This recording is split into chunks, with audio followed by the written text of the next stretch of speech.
Hello everyone and welcome back to Cooking with Vlada. With this episode, we are opening a mini series from our travels to France. This is my first visit to Paris and France, and I'm so excited to share it with the rest of you.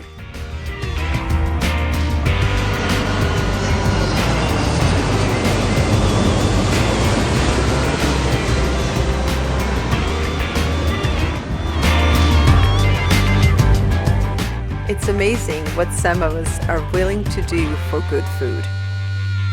Being a big foodie, I went straight from the airport to a bakery. I can make this whole series about pastries, but I promise I will not.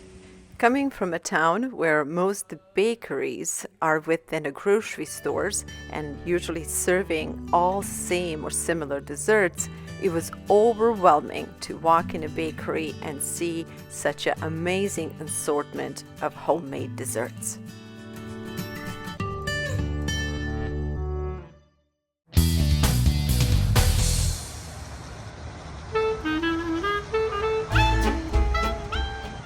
We arrived to Paris just 1 month after the Olympics. Our first culinary experience starts in a local Moroccan restaurant. I was told that I have to try this Moroccan broth and vegetable dish, which is very fragrant and comforting meal full of warm spices and vibrant colors. Slow simmered with ingredients like carrots, zucchini, chickpeas, and tomatoes, the broth is infused with cumin, coriander, cinnamon, and a hint of turmeric. Traditionally, this broth is served over light and fluffy couscous, offering perfect balance of savory and sweetness. This is a very hearty and satisfying vegetarian option inspired by traditional North African flavors. The very next day, instead of touring Paris and all the beautiful sights this city offers, we are heading off straight to a countryside. As we leave Paris, the plan is to head east. My goal is to see as much of a countryside as possible, so we're taking small roads straight to Chateau-Thierry. I'm probably butchering its beautiful name. The road takes us through a stunning countryside, supporting not only vineyards producing champagne grapes, but also diverse agricultural activities such as grain, sugar beets, and dairy farming.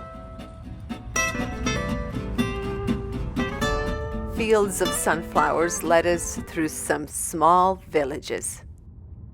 Quaint and quite different than farm towns in America. You can tell this region is rich, thanks to its fertile soil and favorable climate, which is ideal for farming. An interesting place to witness how old and new way of life exist together.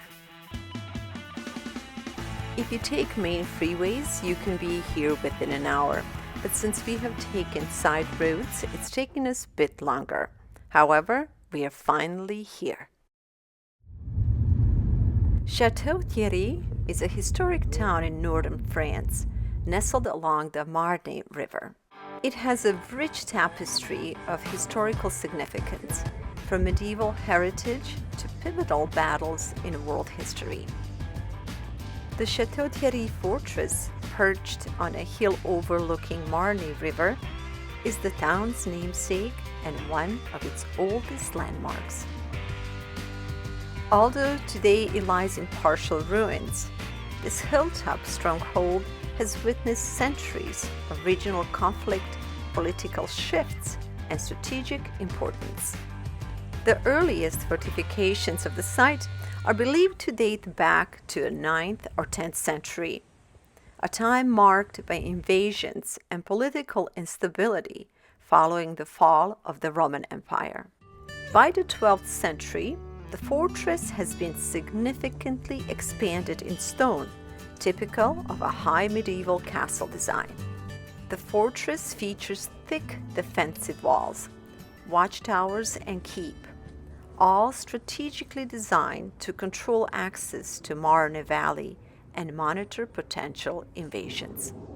The castle was constantly modified over the centuries, particularly during the Hundred Years' War and regional conflicts between Champagne and other territories.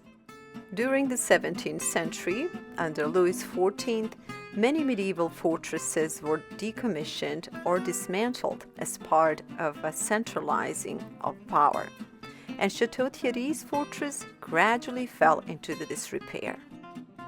Though it never experienced a famous siege, its commanding position made it a regional stronghold for many centuries.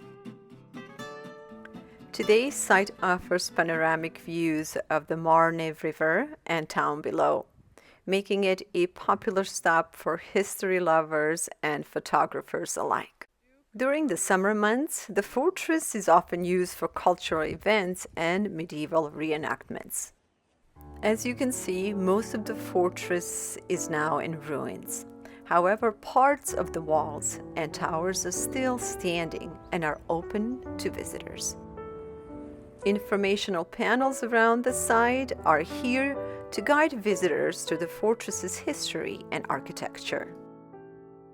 Marne Valley sits on a historical border between Champagne and Picardy, making it a cultural crossroad. Because of its position along the Marne River, the city was a critical military and trade location, especially during times of conflict. One of the most recent ones was the Battle of Chateau-Thierry in 1918.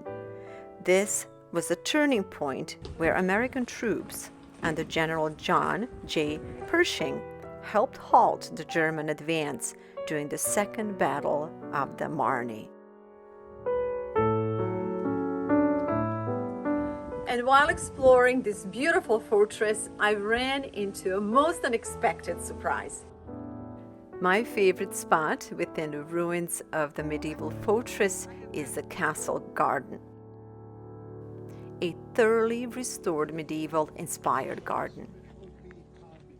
The garden occupies the part of the ancient castle grounds, combining botanical heritage with scenic views over the Marne River Valley.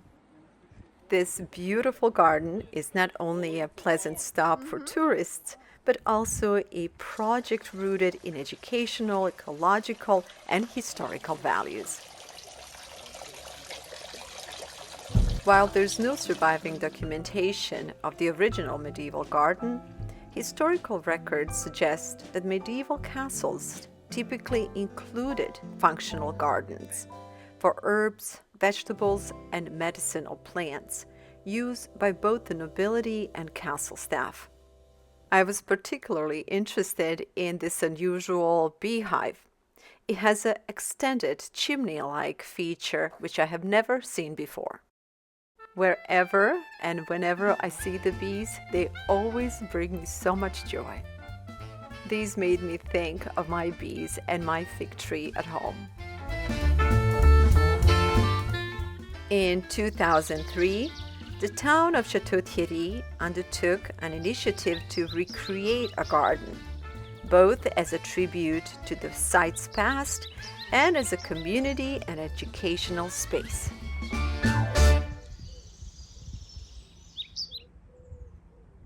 The town is today considered a symbol of French-American cooperation during the World War I.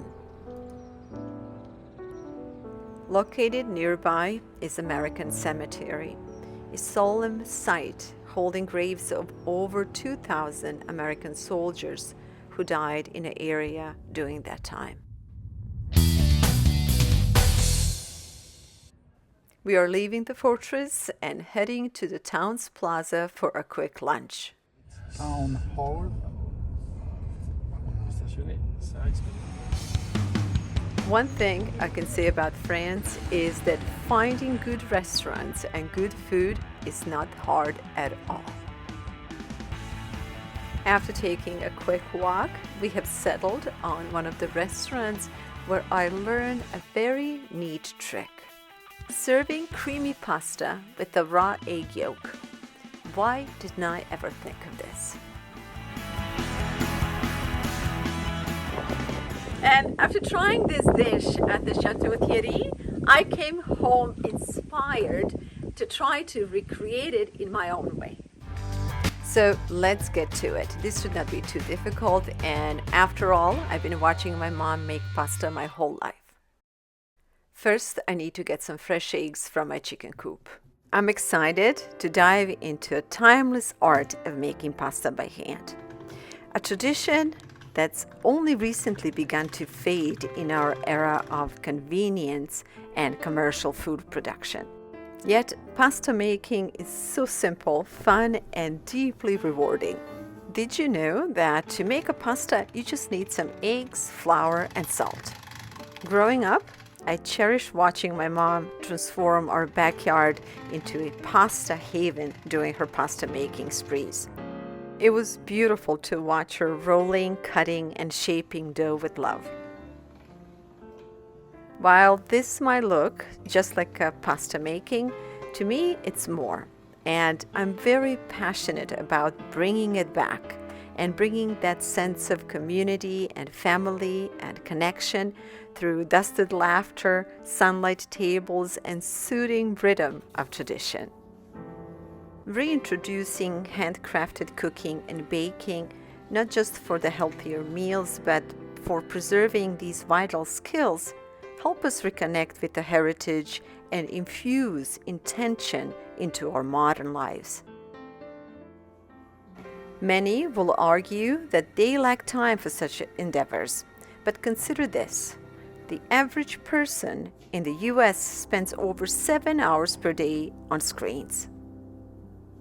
Shifting even a fraction of that time to hands-on kitchen art can be a powerful act of creativity and well-being.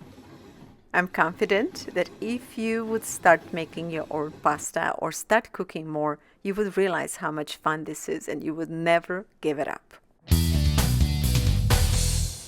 Leaving behind the charming streets of Chateau-Thierry, our journey leads us to the historic Maison Panier, an icon of Champagne heritage nestled in the Marne Valley. Panier's emblem, the medieval bowman discovered in these cellars in 2002, embodies their motto, striving for perfection.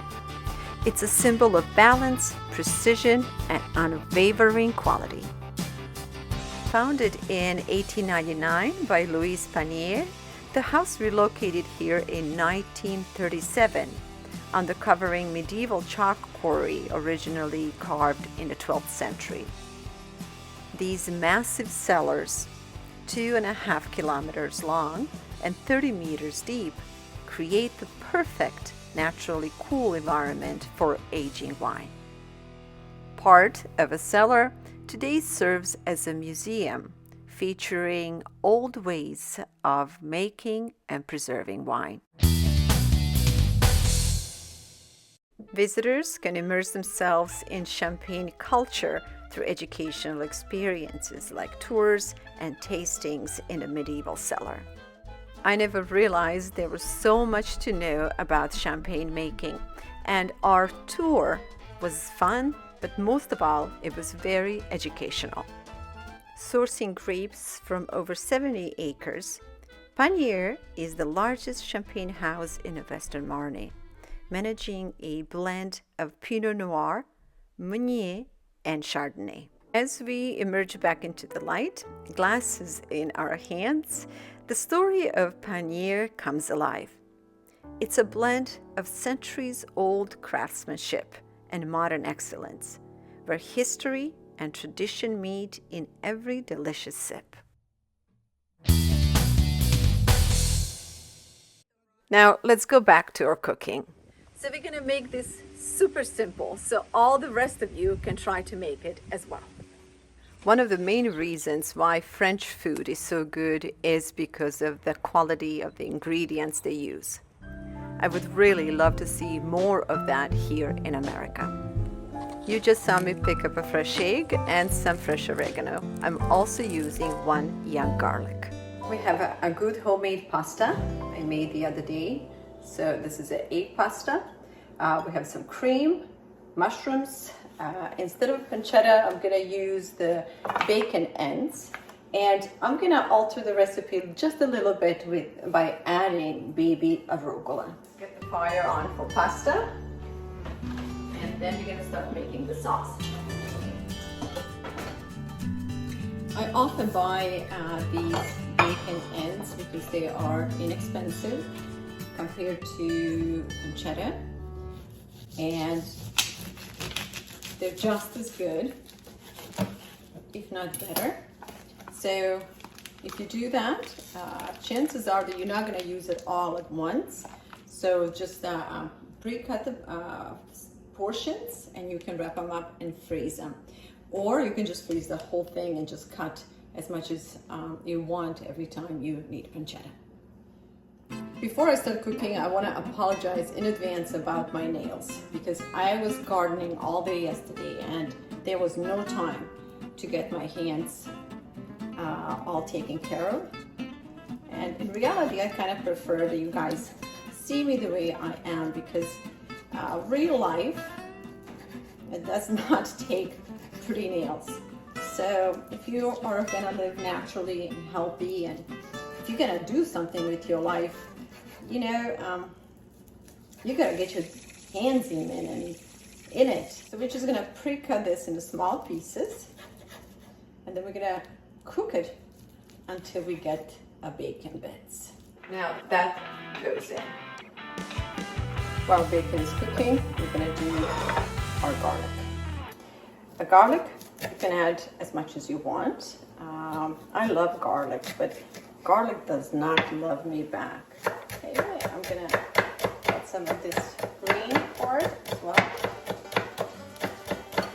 I'm gonna add garlic once bacon is all nice and crispy. This is gonna be an amazing dish. Yet, it's not something that I often make for myself because it's so rich and it has lots of cream, lots of fat, but every so often, I just like to treat myself. So I'm really looking forward to having it. Water's boiling, so we're gonna go ahead and add pasta. I'm gonna make just a little extra so I can have a couple of meals out of this.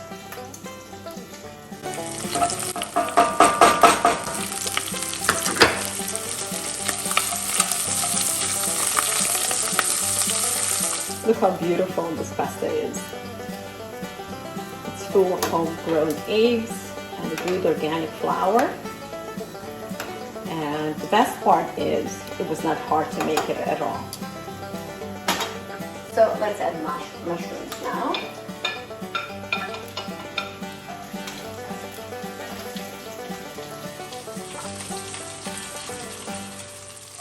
When it comes to cooking mushrooms, the goal is to saute them, not to let them get too moist and soggy.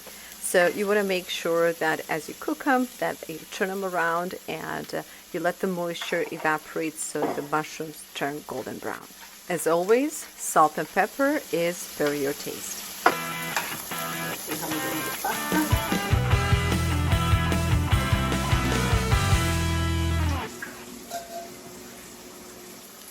Now we're going to add arugula, and we're not going to cook it much. We're just going to mix it in like this. And I'm going to put the pasta in there right away. Okay.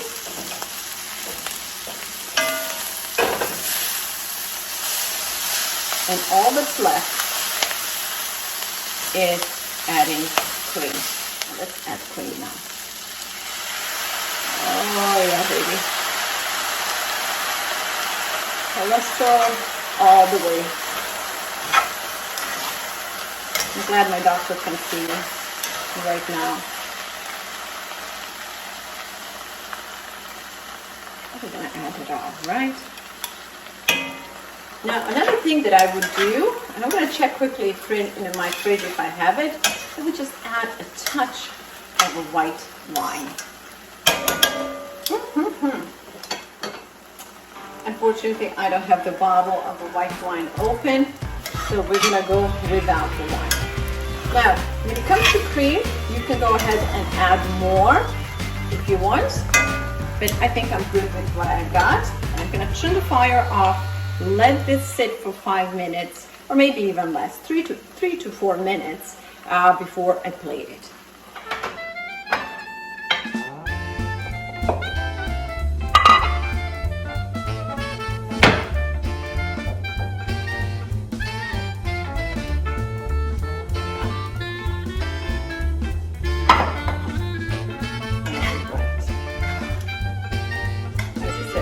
A bit of white wine would have been great. Would have given a little bit more moisture to our pasta. This is a long noodle.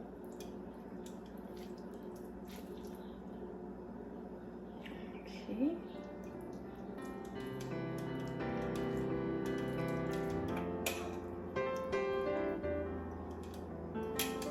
I'm gonna need a spoon. Some of these goodies. Oh, this looks so good. I am so hungry.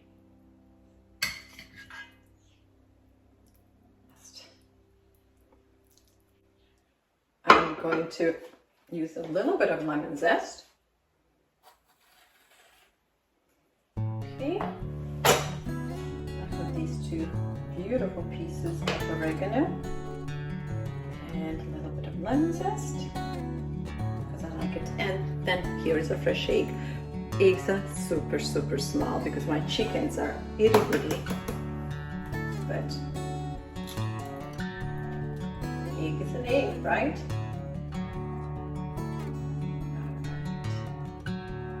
And instead of putting it on the side, I'm actually going to lay the egg yolk on top. Okay. Simple, easy, homemade, and I know it's full of cream and bacon, and with the egg yolk, there's even more cholesterol, but I still believe that this kind of food is so much better for us than anything you can buy at the fast food store. One thing I would suggest before eating it is to break the yolk. And while your pasta is still very hot, just mix it in.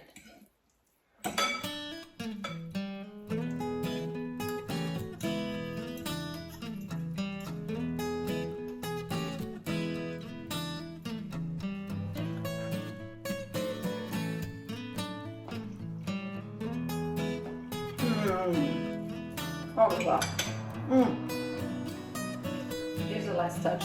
If you want to add some cheese, Parmesan cheese, you can. I'm just going to add a couple of flakes because I don't do too well with this type of cheese. Okay, and there you have it. Simple, quick. It's not French, but it's good enough. One of the best things about getting older is that finally you can start to break few rules, like eating in a living room. When kids were around, I did not allow them to eat in a living room. But now that they're gone, every so often, I like to treat myself.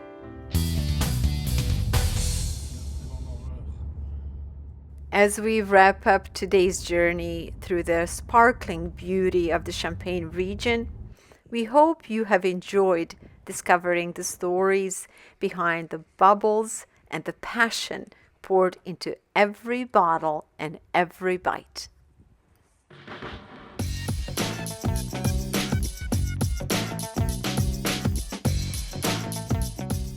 I want to remind you that our adventure is far from over and to invite you to our next episode. Our roads will lead us next to Champagne-Mercier.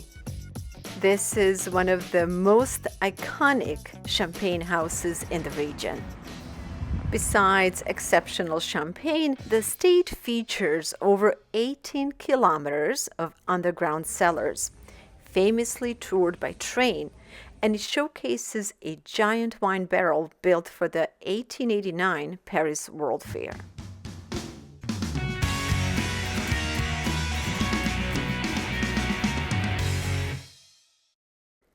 We will also step into the world of one of the oldest almond candy making companies, whose centuries-old craft still delights taste buds around the world. These candies were used for centuries to celebrate all sorts of important life events like weddings, baptism, and many other celebrations. They're still handmade, using only the finest ingredients. As always, the food will remain a focal point of our explorations. I'm not quite sure what we will cook in our next episode, but I certainly have a few ideas. I hope you enjoyed this episode because our travels are continuing east as we travel to Champagne country and as we continue to taste their wines and try their exceptional foods.